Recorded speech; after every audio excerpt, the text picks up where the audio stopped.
They thought I was too broken to fight. My son and his wife stole $1 million while my wife was dying. But she left something behind, a single clause in her will that turned their inheritance into a sentence. A week after we buried Maria, the silence in my house started to sound alive. The clocks ticked too loud. The refrigerator hummed like it was breathing. Her cup still sat by the sink, half stained with her last coffee. Grief, I realized, doesn't just fill a house. It rearranges it. It takes every sound you used to love and turns it into an echo of something that's gone. That morning, my son called. "Dad," he said, his tone flat, "we need to talk business." Business. That word hit harder than any condolence I had heard all week. Maria's funeral flowers hadn't even wilted yet. Still, I drove downtown. I needed to face whatever was waiting. The boardroom smelled like cold wood and stale ambition. Ethan sat at the head of the table, my chair, his tie too tight, his eyes too calm. And next to him sat his wife, Lena. She looked like she'd been waiting for this moment her whole life. Her perfume was sharp, her smile sharper. Dad, Ethan began softly. "We know it's been hard, losing Mom. And we just think maybe it's time you stepped back a bit." Lena leaned forward, eyes bright with performance. "Now that Maria's gone, the company needs stability. Investors need clarity."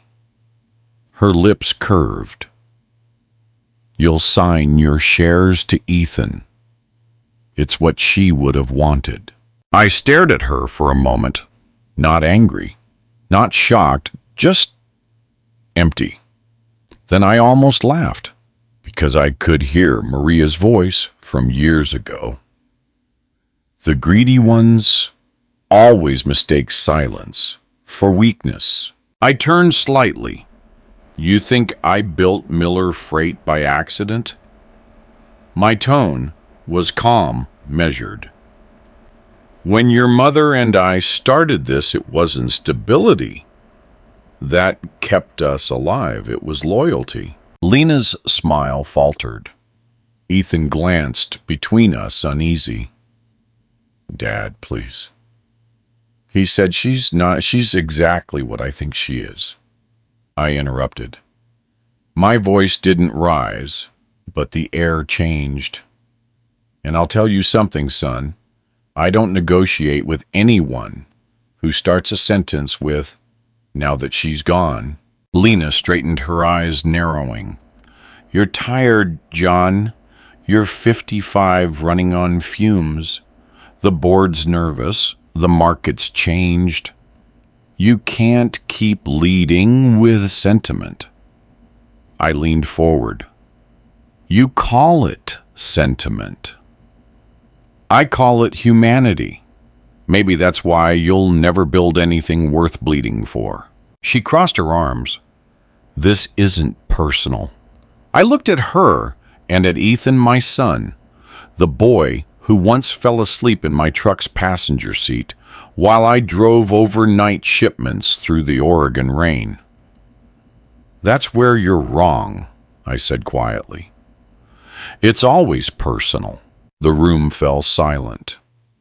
David Hahn, my lawyer, stepped in through the glass door, carrying a brown folder. Lena froze. "I didn't invite him," she said, defensive. "I did," I replied, "because this isn't a family meeting anymore. It's business. and he's here for all my business meetings. Ethan shifted, guilt flickering in his eyes. Dad, you don't need. What I need, I said, is honesty.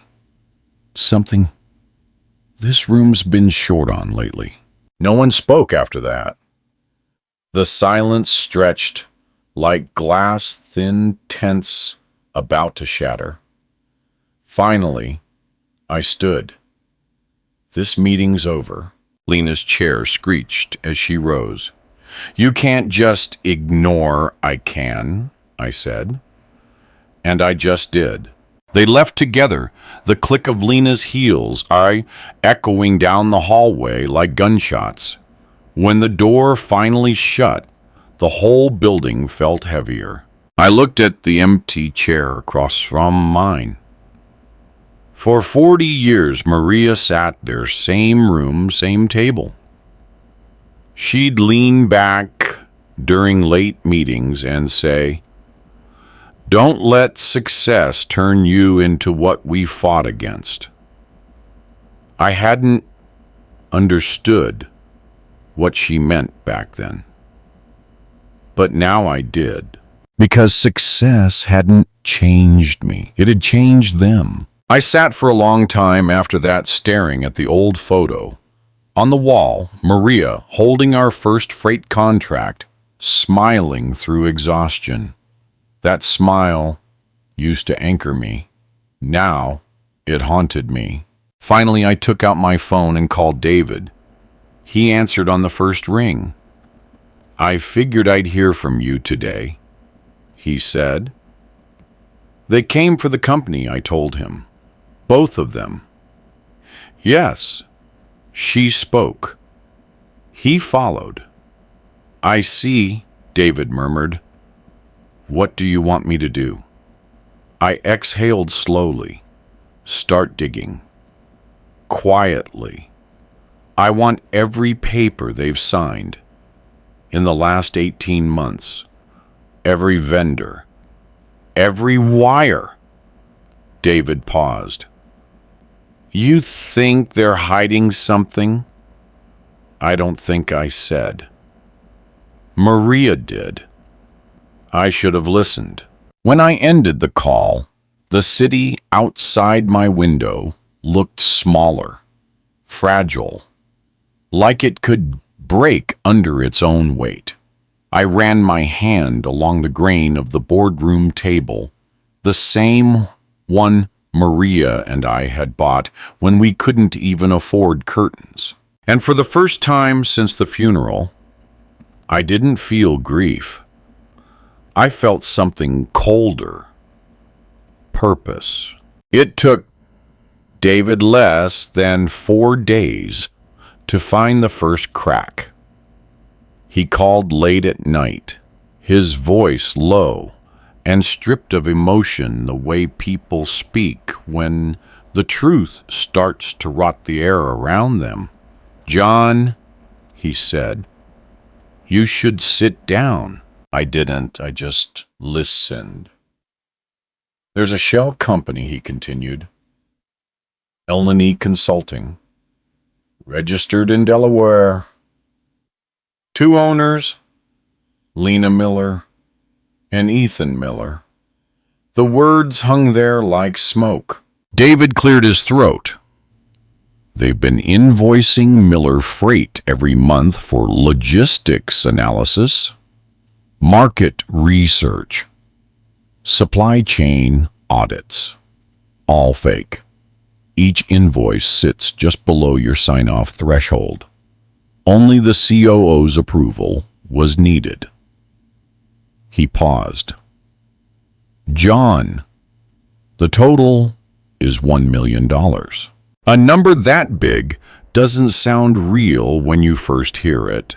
It doesn't make a sound, it lands in silence. 1 million, I repeated. Yes, for what? For nothing. I leaned back in my chair, the leather creaking under my weight.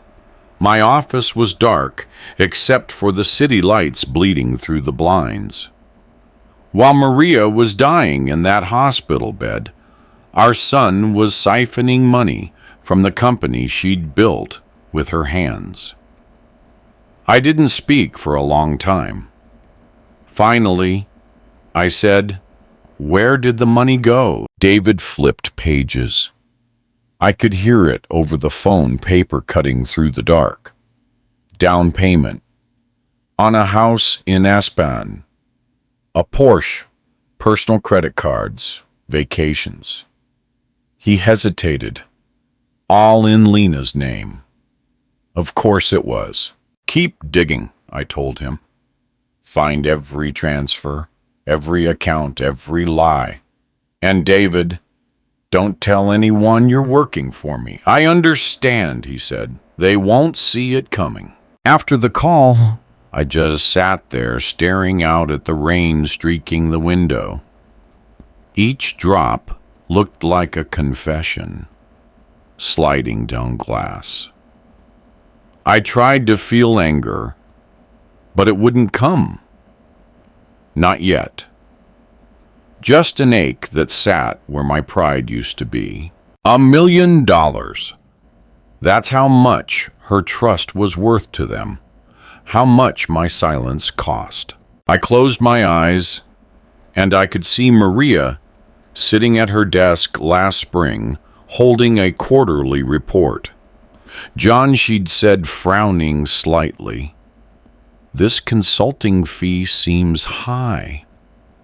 I'd waved her off. "It's Ethan's department. Let him handle it." And she'd looked at me, that long, quiet look she gave when she wanted to say, "You'll regret this one day." Now I understood what she'd seen. She wasn't paranoid, she was prophetic. I grabbed my coat and keys and drove through the storm until I reached the cemetery. Midnight. No lights, just the sound of water and the smell of wet earth. Her grave was still fresh, the soil darker than everything else around it. I stood there, soaked through, and whispered, "You were right." The wind moved through the trees like a sigh. I wanted to believe it was her answering. "They stole from your company," I said, my voice breaking, but what hurts more is that they stole from you. Thunder rolled far off in the distance, low, patient, almost like agreement. When I drove home, the city felt alien. Every building we'd helped ship, supplies to every truck that bore our name, now look like a reminder of how blind I'd been. That night, I couldn't sleep. I sat at Maria's piano untouched since she passed, running my fingers along the keys without pressing them. I thought about Ethan, the little boy who used to fall asleep in the back of my truck while I delivered crates through freezing Oregon nights. He'd once told me, "Dad, one day, I'll drive my own route." I had no idea that route would lead straight to betrayal. The next morning, David texted me one sentence. "The money trail confirms it. They thought you were too broken to fight." I stared at those words for a long time. Too broken. Maybe they were right. Maybe the old me, the man who laughed easily, who trusted too fast, was broken. But the man Maria left behind, he wasn't broken, he was sharpened. I spent the rest of the day at the office, signing papers, attending meetings, pretending nothing had changed. Let them believe I was still grieving, still lost in memories. It would make the silence more useful. By sunset, I was standing in the same boardroom where they'd tried to corner me. The glass reflected my face, older, harder. I whispered, "You took $1 million while she was dying." And for the first time since her death, I smiled. Not out of joy, out of clarity. This wasn't grief anymore. This was war. Maria always trusted people quietly. She didn't announce it. She simply gave them a reason to keep her secrets. One of those people was her nurse, Mrs. Avery. I hadn't spoken to her since the funeral. But after what David found, something in my gut told me Maria had left more than memories behind. So that afternoon, I drove through the back roads of Oregon until I reached her small white house at the edge of the forest. The porch creaked as I stepped on it, the sound carrying into the still air. Mrs. Avery opened the door before I could knock. She looked smaller than I remembered, hair, silver eyes, soft, dressed in a faded blue cardigan. "Mr. Miller," she said quietly. I wondered how long it would take. I frowned. "For what?" She smiled sadly. "For you to come looking for what she left." Her words hit something deep in my chest. We sat at her kitchen table, sunlight spilling through lace curtains. She poured tea, jasmine, Maria's favorite. For a while, we didn't talk. The air between us was thick with unspoken names. Then she said Maria was worried. She knew something wasn't right with Ethan and his wife. She told me if they ever turn against him, he'll need the truth I couldn't say out loud. I stared at her. What truth? Mrs. Avery stood, her steps slow but certain. She went to a small wooden box on a shelf and took out a key attached to an old brass tag. When she placed it in my hand, the metal was cold enough to sting. First National Bank, Box 17B, the tag read. She told me to give it to you when the time was right, the nurse said. She said the key would explain everything and maybe save you from hating your own son. Those last words stayed in my head the entire drive to Portland. Save me from hating him. How could anything do that after what he'd done? The bank was quiet, the kind of silence that feels sacred.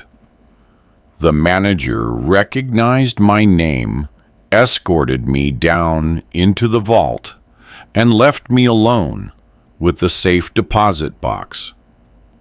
The walls hummed faintly with the weight of other people's secrets. The key fit perfectly.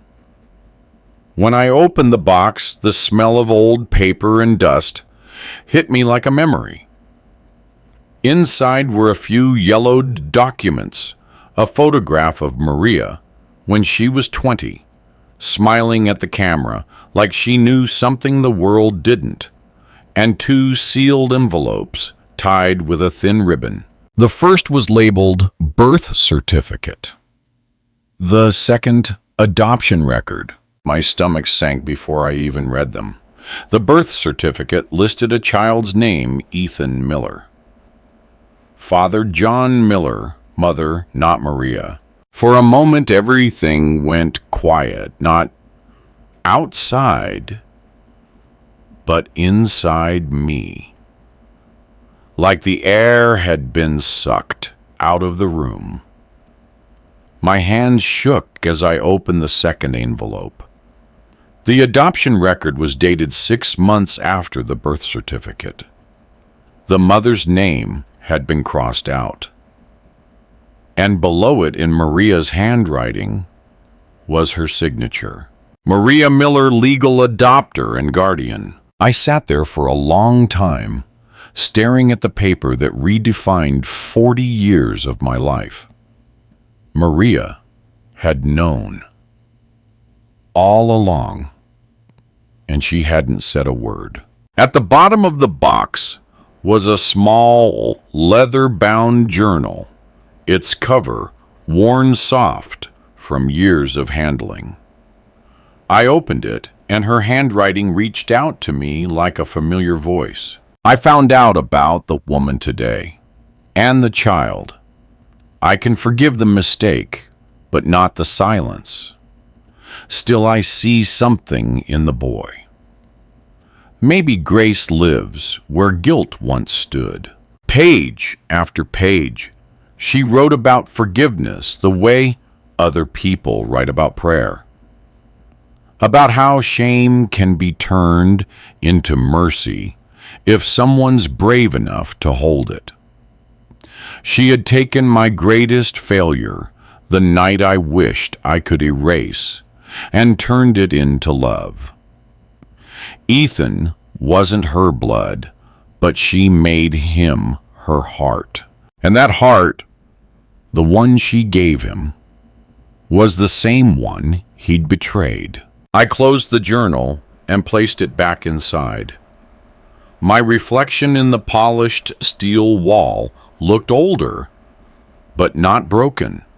I thought about what Mrs. Avery had said, that this truth might save me from hating him. Maybe she was right.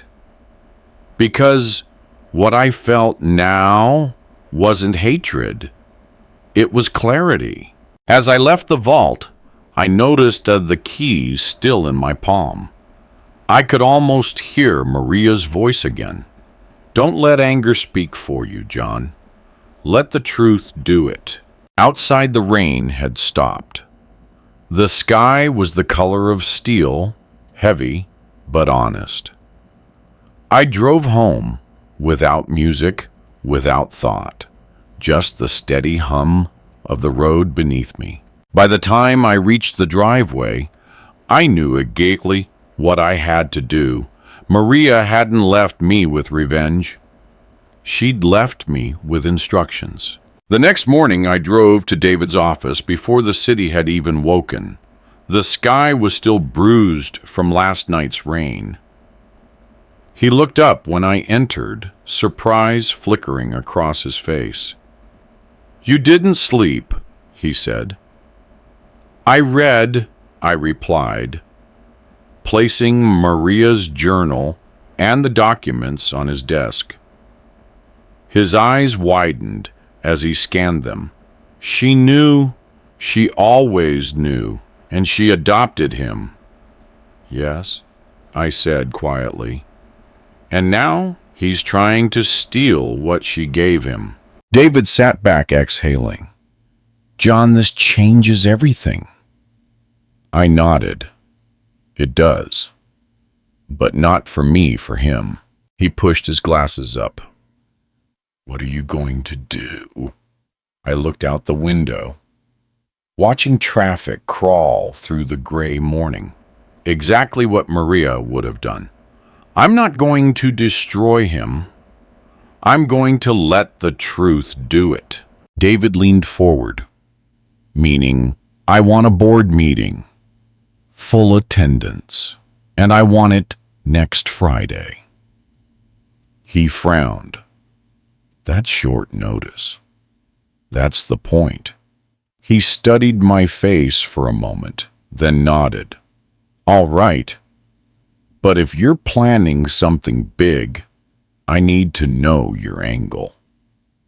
I opened Maria's journal again and turned to a page marked with a folded corner. I slid it toward him. Her words stared up from the paper like prophecy. If he ever betrays you, don't fight him in anger. Let his own greed do the fighting. David read it twice, then looked at me. That's not a will, John. That's a strategy. I smiled faintly. She was always better at strategy. He nodded slowly, his expression hardening. I'll set it up. And John, yes, be careful. You're playing with family. That's a kind of fire that doesn't go out. I know I said. But sometimes fire is the only way to see what's real. That evening, I went back to the house. I hadn't stepped into Maria's study since she died. Dust had settled over everything like time had been waiting for permission to move on. I opened her drawer and found a thin folder labeled Estate. Inside was her will, notarized 6 months before she passed. I read it once, then again, and there it was near the end. A small, handwritten note in the margin in her looping cursive. For John, if you ever need to remind them what blood means. I smiled a small, sad smile. She had already prepared the trap. The next few days passed in silence. I worked like nothing had changed. Ethan didn't call. Lena didn't show up at the office. Maybe they thought I'd surrendered. Maybe they were already planning their next move. Good. Let them think that. On Thursday, David sent me a message, board meeting confirmed for 9 a.m. tomorrow. I responded with one word: perfect. That night I couldn't sleep. I walked through the house like a ghost, touching the walls, the piano, her chair by the window. The clock ticked softly in the dark. Maria had always believed that love could outlast betrayal, that truth could outlive lies. I wasn't so sure anymore, but I was about to find out. I poured myself a small glass of whiskey, sat by the fire, and stared at the envelope on the table, the one marked the bloodline clause. David had explained it earlier. It's a conditional inheritance clause, he said. It only transfers assets to biological heirs. Maria wrote this, yes, it's legally binding. And John, Ethan doesn't qualify. I ran my thumb along the edge of the envelope. The paper felt like judgment. She must have known it would come to this, I murmured. She always did, David said. Morning came gray and cold. I wore a black suit, not for mourning this time, but for closure.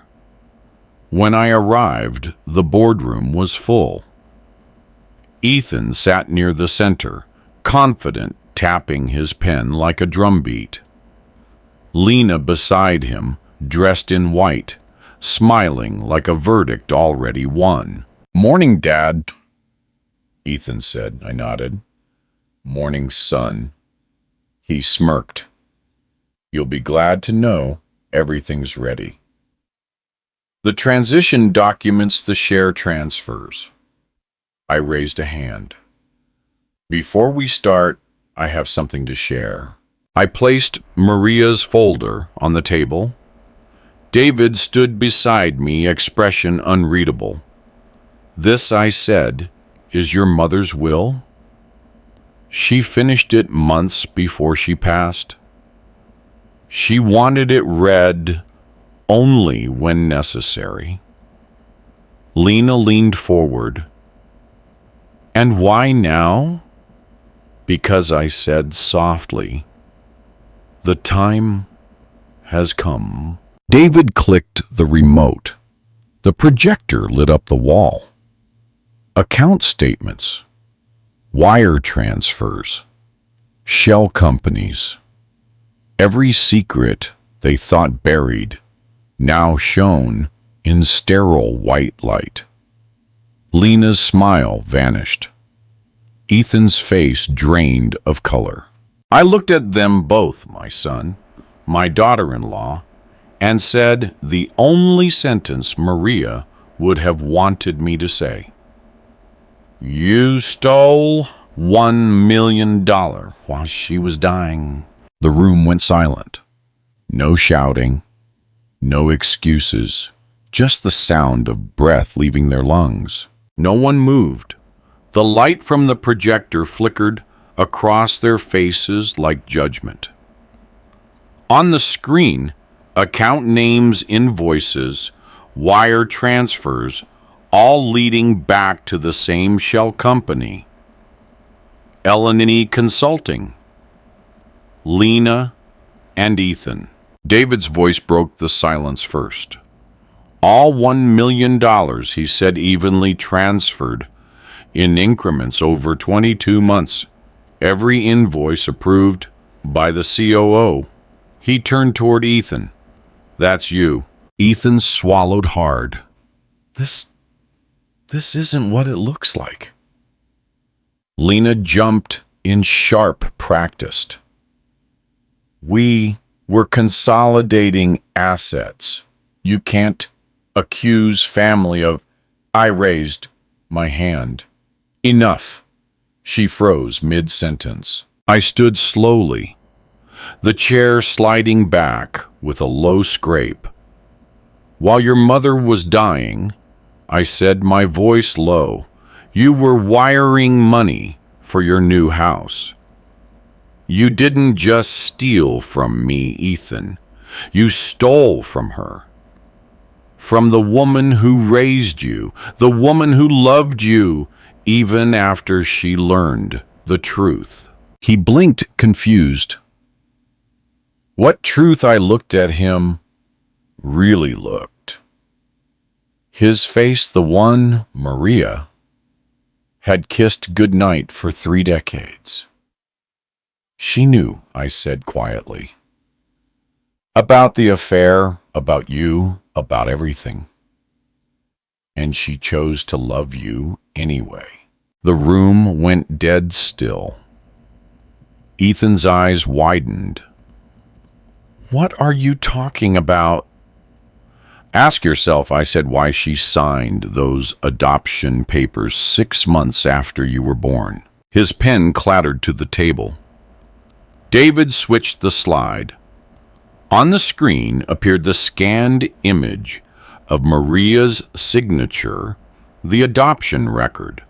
The truth hit like a wave no one could stop. Lena turned pale. You mean he's not? No, I said. He's not my blood. But he was my son. Until this moment. Ethan's mouth opened, then closed. For the first time, he looked small.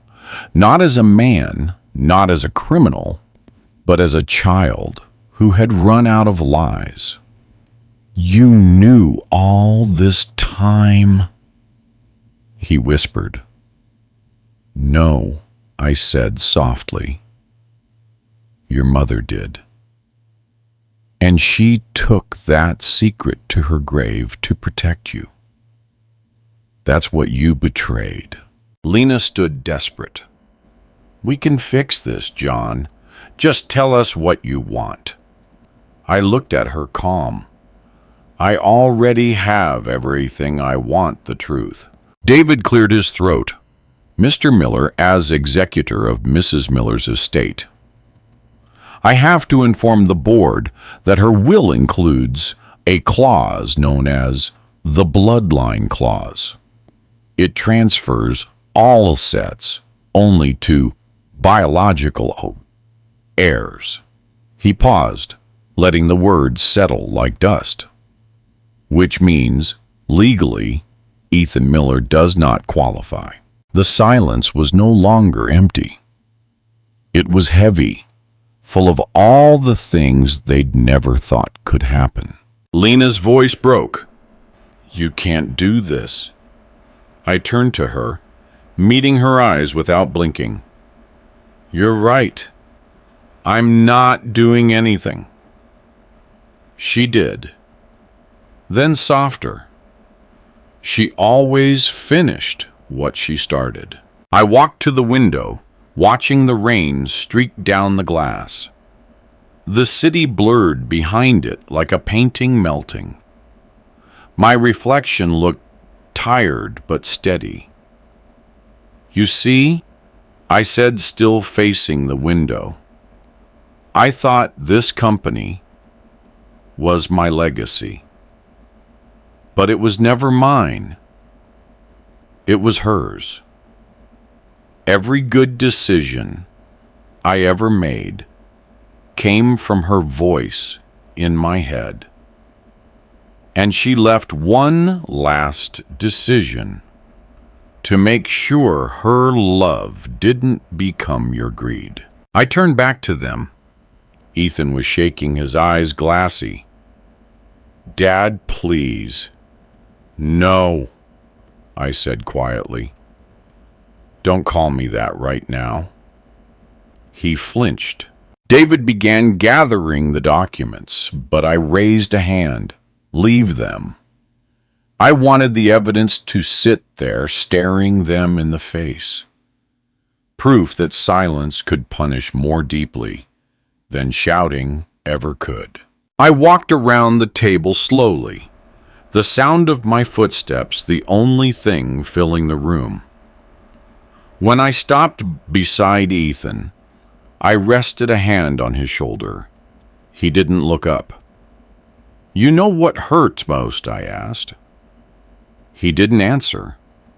"It's not the money, not the lies. It's that your mother forgave me for my sins, and I couldn't protect her from yours." I removed my hand, walked back to my seat, and sat down. The projector hummed behind me, looping the same slide. L&E Consulting, $1,000. Lena whispered something to Ethan, but I didn't listen. My voice cut through her words like glass. "You wanted my shares," I said.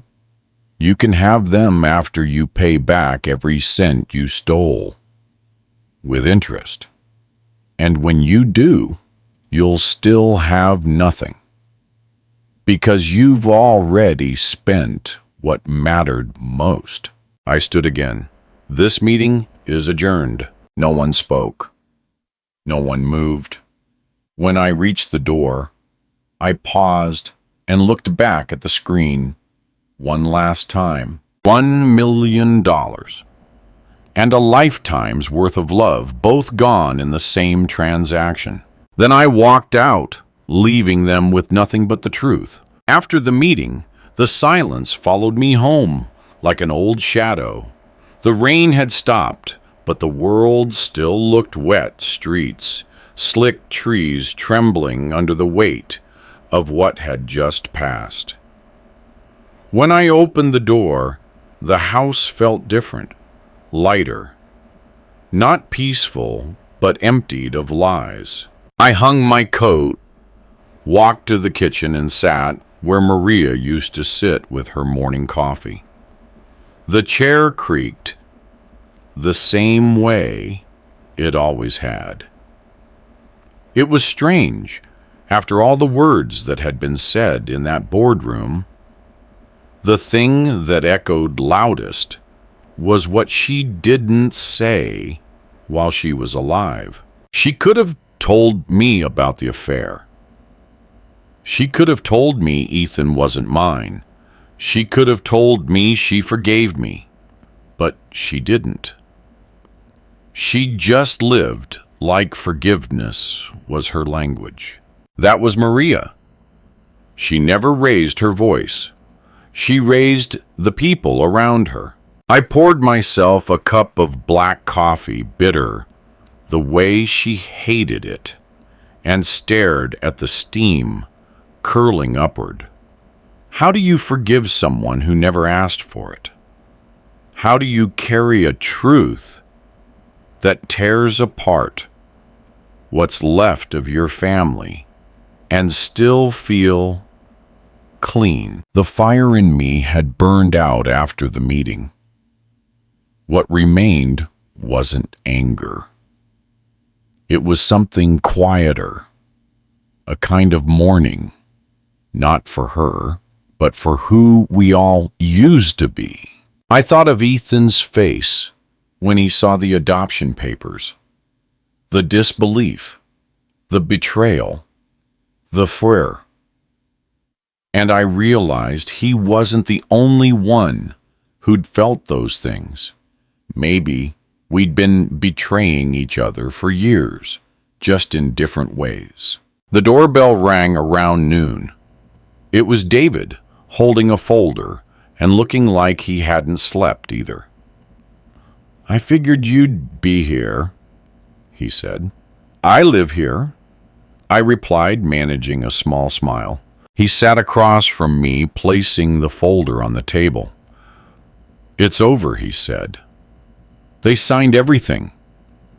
The board voted unanimously to remove Ethan as COO.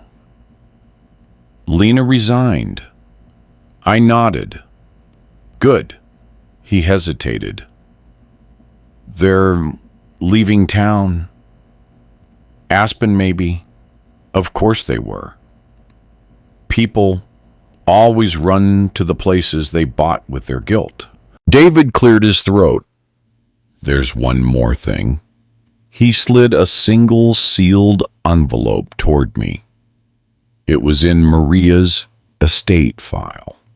She labeled it, "For John, after the truth." I didn't read it. I stared at it. The handwriting was hers, graceful, steady, unmistakable. My hands trembled slightly as I broke the seal. Inside was a letter dated 6 months before she passed. "John, if you're reading this, it means the truth has finally spoken. I kept it quiet because I didn't want you to see him differently. I wanted you to remember the little boy who followed you around the warehouse, not the mistake that made him possible." I stopped reading for a moment, closing my eyes.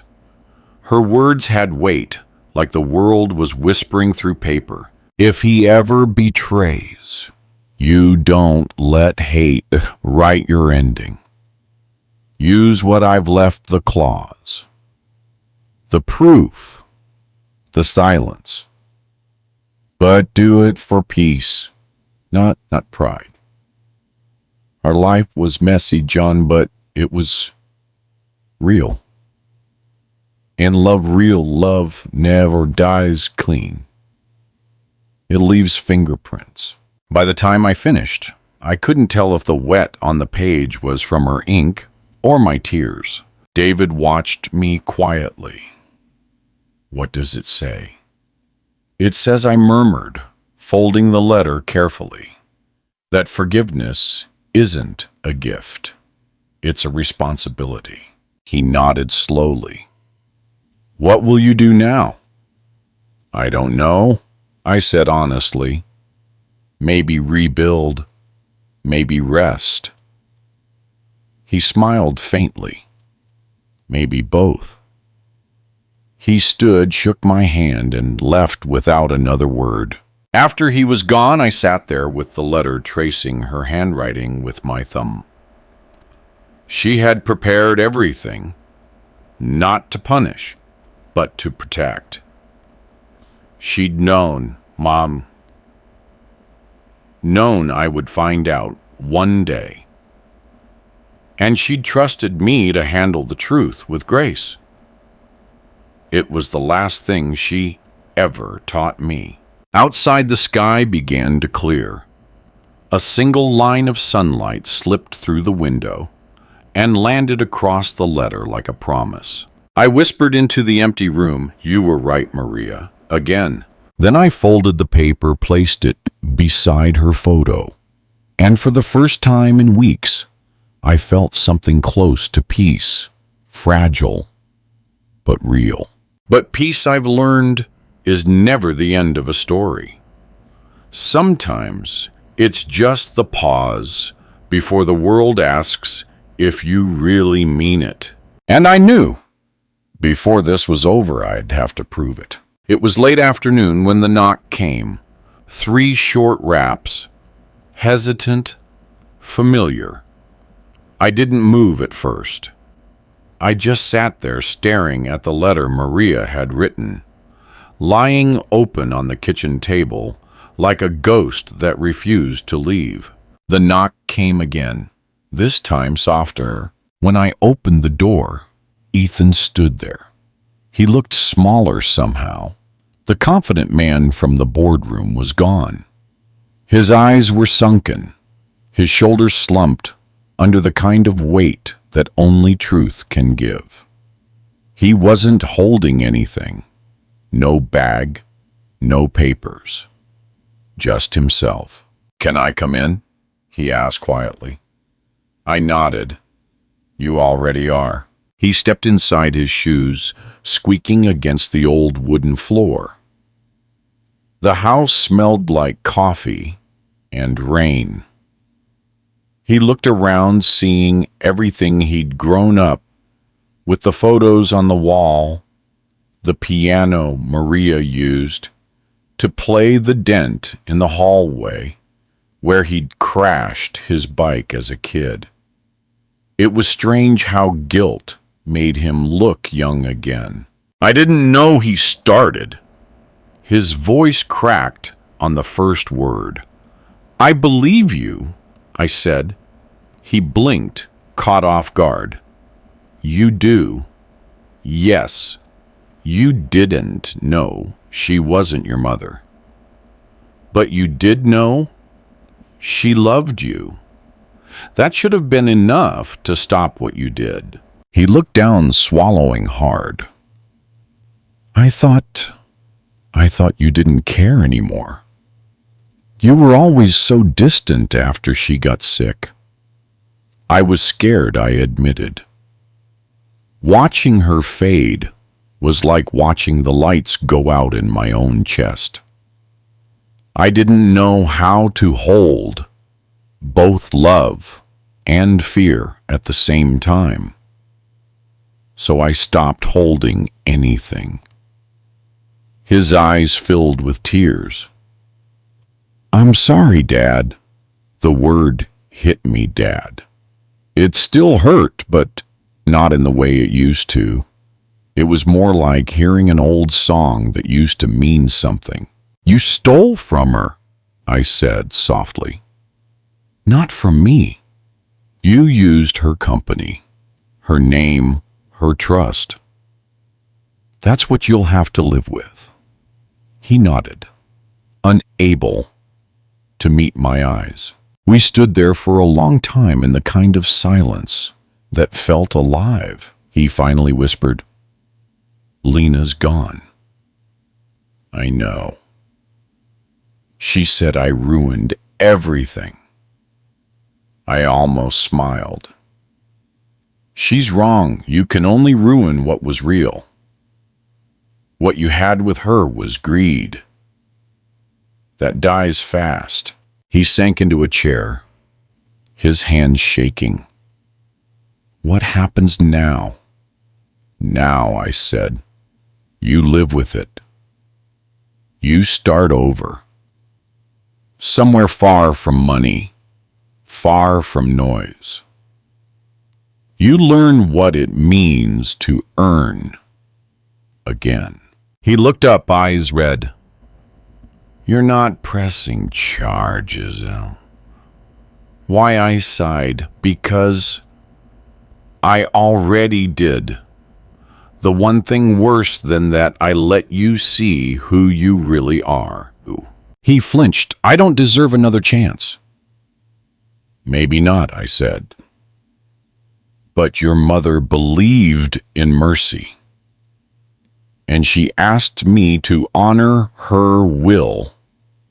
All of it. He frowned.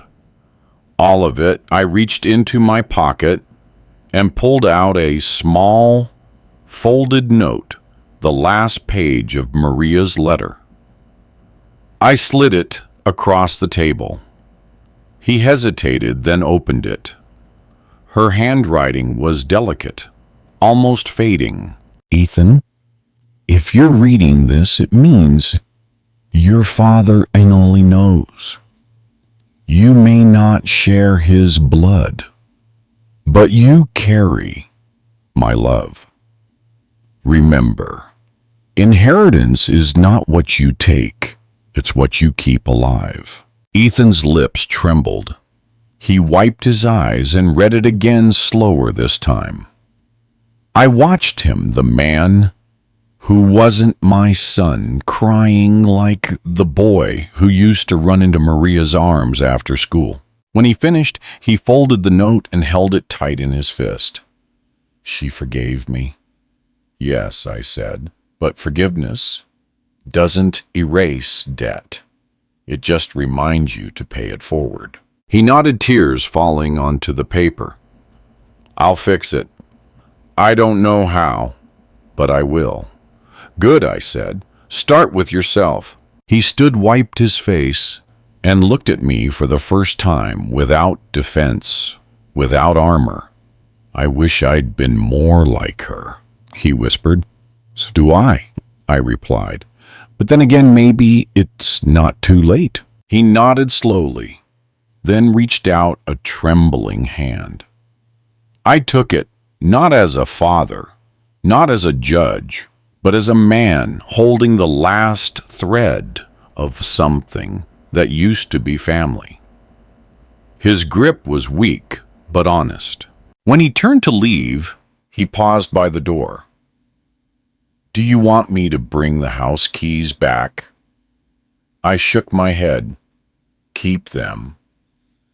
A home's not about who owns it. It's about who remembers it. He left without another word. I stood there, long after the sound of his car faded down the road. The letter still lay open on the table, and for the first time I realized something. Maria hadn't written her story for me to end it. She'd written it so I'd know when to stop fighting, and that time had finally come. 2 days after Ethan left, David came by again. He didn't ring the bell this time, just knocked once, then let himself in like a friend who already knew he was expected. In his hand, he carried a small envelope. This came from the probate office, he said. Maria's will has been fully executed, but there's one clause you haven't seen yet. I frowned. Another one? He nodded. It's handwritten. An addendum dated 2 weeks before she passed. He handed it to me carefully, like it might break. The paper was thin, the ink slightly smudged in places. At the top, in Maria's unmistakable cursive, were 4 words, the bloodline clause, revised. I unfolded it slowly. Her words were brief, only a paragraph. Blood does not always mean born. It means bound. To inherit my love, one must live it, not claim it.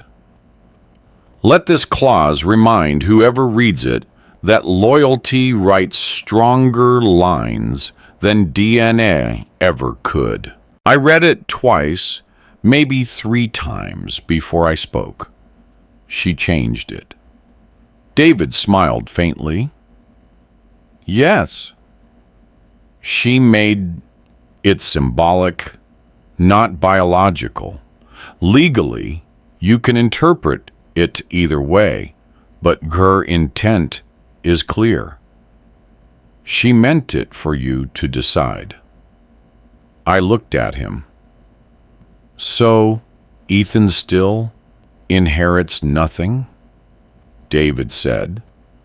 But he's not excluded anymore.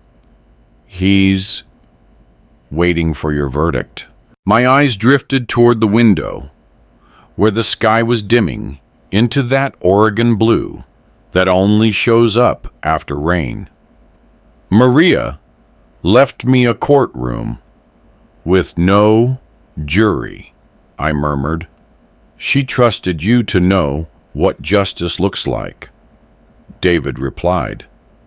And maybe what mercy looks like, too. He left the envelope on the table and quietly walked out, leaving the air heavy with her words. That night I lit the fireplace and sat alone, the letter glowing in the amber light. I could almost hear her voice, low, patient, steady. You'll know when to stop fighting John. I finally understood what she meant. This clause wasn't her revenge. It was her cure. All her life, Maria believed that love wasn't proven by words, but by endurance, by how much pain you could carry without turning it into hate. She carried mine for decades, the affair, the silence, the weight of pretending she didn't know. And still, when it came time to write her will, she didn't write my punishment. She wrote my test. Could I forgive what she had already forgiven? The fire cracked softly, sparks jumping like whispers. I poured a drink, took one slow sip, and stared at the flame. It moved the way her eyes used to, calm, but alive. I realized then blood wasn't about who created you. It was about who stayed when everything else broke. I walked to her old piano and opened the lid. The keys were dusty, but when I pressed one, the note rang pure, like the house still remembered her. I played the only song I knew, halting, awkward, the one she used to hum when she worked late nights beside me. The melody filled the room, quiet but whole. For a moment, the walls felt warm again. Then I opened the envelope one more time and read her words out loud softly. Blood does not always mean born. It means bound. I let the words linger in the air like smoke. Bound. That was the word she had chosen. Not related, not descended. Bound. Tied by choice, not by chance. Maybe that was what she'd seen in Ethan, not a mistake, but a thread. A chance for redemption, carried in another name. I closed the piano, walked to the window, and looked out into the darkness. Somewhere beyond the trees, my son, or whatever he was now, was trying to build something new. Maybe for the first time he'd have to build without taking. I whispered, "You still carry her love, Ethan, whether you deserve it or not." The house didn't answer, but the fire did a small pop, a flare of gold. I took one last look at the letter before folding it carefully and sliding it into Maria's journal. Then I whispered to the empty room, "She didn't leave us a will. She left us a mirror." And for the first time I saw myself in it, not as a husband, not as a father, not even as a man wronged, but as someone finally learning how to be honest with his own heart. The next morning the house was still. No phone calls, no noise, just the steady hum of the refrigerator and the faint ticking of the kitchen clock, the same one Maria had bought 30 years ago at a yard sale. It was broken once. She'd fixed it herself, saying, "Everything can keep time again if you're patient enough to listen." I never forgot that. Maybe that's why I sat there so long before I began to write. The paper in front of me was plain, no letterhead, no signature line, just a space big enough for the truth. I wrote his name at the top, Ethan. Then I stopped. For the first time in my life, I didn't know whether to call him son or stranger. But I kept writing anyway. You'll probably never read this. Or maybe you will. Years from now, when the noise inside you finally gets quiet enough to hear something other than your own guilt. The pen felt heavy. Each word seemed to cost more than it should. I've spent most of my life trying to protect what your mother and I built. The company, the name, the image of a family that looked clean on the outside even when it wasn't. But now I see the thing worth protecting was never the company. It was her way of loving us even when we didn't deserve it. I paused, looked out the window. The light was soft, pale, almost silver. When she found out about you, about where you came from, she didn't hate me. She pitied me. And then she loved you anyway. That's who she was. Mercy wearing a human face. And when you stole from her, I thought justice meant exposing you. But justice, I've learned, is only half the story. The other half is what you do once you know the truth. I set the pen down for a moment, feeling my pulse slow. The world outside was quiet, except for a single bird calling somewhere far away. I picked up the pen again. So here's the truth you'll have to live with. You were never my blood, but you were my choice. Every time I looked at you as a boy, I saw a second chance to be better than the man I used to be. You didn't just carry my name. You carried my mistakes and my hope that one day you'd break the cycle. My throat tightened. I could almost see him, the boy who once fell asleep in the back of my truck, the man who lost himself chasing what he thought was power. You failed us. But more than that, you failed yourself. And yet, even now, I can't hate you. Maybe that's what your mother meant when she said love doesn't die clean. It leaves fingerprints. I still see hers on you. The pen scratched softly against the paper. The clause in her will, it wasn't meant to punish you. It was meant to remind us that blood doesn't make us family. Loyalty does. You broke that bond, but she gave you something you can still earn. Back a name, if not an inheritance. I stopped and took a long breath. The air in the room felt lighter, like Maria was sitting somewhere nearby listening. Don't try to reach out. Not yet. Time isn't mercy, it's distance. Use it. Work. Live quietly. Pay back what you can, even if it's just in kindness. One day, Maybe you'll understand what she was teaching both of us. That forgiveness isn't a gift you receive. It's a mirror you learn to stand in front of.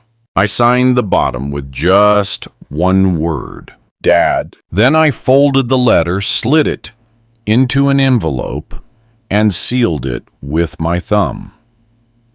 I didn't mail it.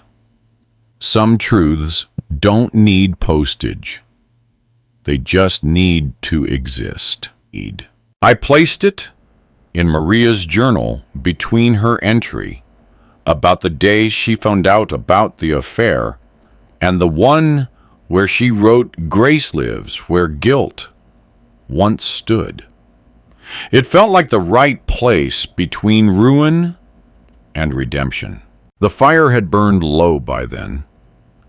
I tossed another log in, watched the sparks flare up, then settle into steady warmth. Outside, the sun had started to rise, the kind of gray light that belongs to forgiveness, not to victory. I whispered into the stillness, "Wherever you are, Ethan, I hope you find what she left in you." And for the first time since Maria died, I didn't feel like I was talking to the dead. I felt like I was talking to someone finally learning how to live. Ooh, it's strange how quiet the world becomes once the fighting stops. The noise doesn't fade all at once. It lingers like smoke in an empty room before finally dissolving into air. That's what peace feels like. Not a victory, just the absence of what used to hurt.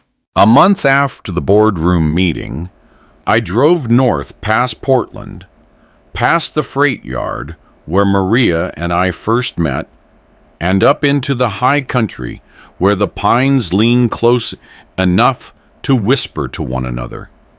The road ended at an old house by a lake, the same one we used to visit when Ethan was small. Maria loved it because the water never changed even when the world did. I unlocked the door. It creaked open the same way it had 20 years ago. Dust floated through the sunlight, slow and gentle, like memories suspended in air. Inside, everything was still where we'd left it, the old rug, the cracked lamp, her yellow raincoat hanging by the door. She'd always forgotten to take it down. I never had the heart to move it. I walked through each room like a man visiting his own past.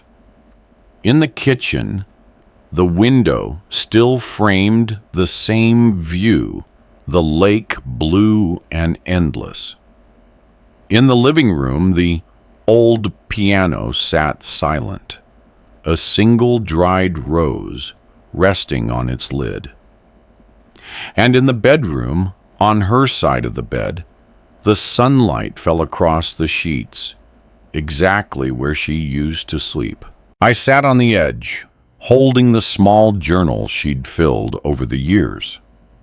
I'd read every page by now, every confession, every prayer, every line that began with pain and ended with forgiveness. She had written once, "If love survives us, it must learn to live without us." I think she was right. I took the envelope with Ethan's letter from my coat pocket and placed it on the dresser beside a photo of the three of us. Maria's smile in that picture was wide, unguarded. Ethan was maybe 9, his hair messy, his face sunburned from fishing. I looked younger too, but not happier, just unaware. Ignorance can look a lot like peace when you're standing in the middle of it. Outside, the light began to change, that soft Oregon gold that shows up just before evening. I stepped out to the porch.